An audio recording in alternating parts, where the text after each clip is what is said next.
ఉతుకు సబ్బుతో, సబ్బుతో ఉతుకు.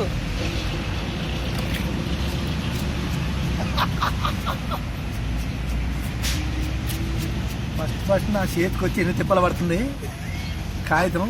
అది అనుకుంటుంది అమ్మ ఎందుకు వచ్చి నేను చేస్తాను. ఇదిగో రిన్ సబ్బు తిరిగిపోదు సార్. ఏం తిరగదండి. చూసే గొర్రెయ్ సబ్బు పెట్టి ఇగో శుభ్రంగా ఉతుకుతున్నాం. అబ్బాయి చూపించిన ఎవరికన్నా మా అన్నయ్య ఇలా సబ్బు పెట్టి ఉతికాడు. ఉతికి ఇగో బకెట్లో ముంచాడు, ముంచి తీసాడు. గాంధీ గారు రోజు స్నానం చేసి ఇప్పుడు అప్పుడే 3 రోజుల నుంచి అదే పని చేస్తున్నాడు, ఒక్కరోజు కాదు. చాలా అదిగో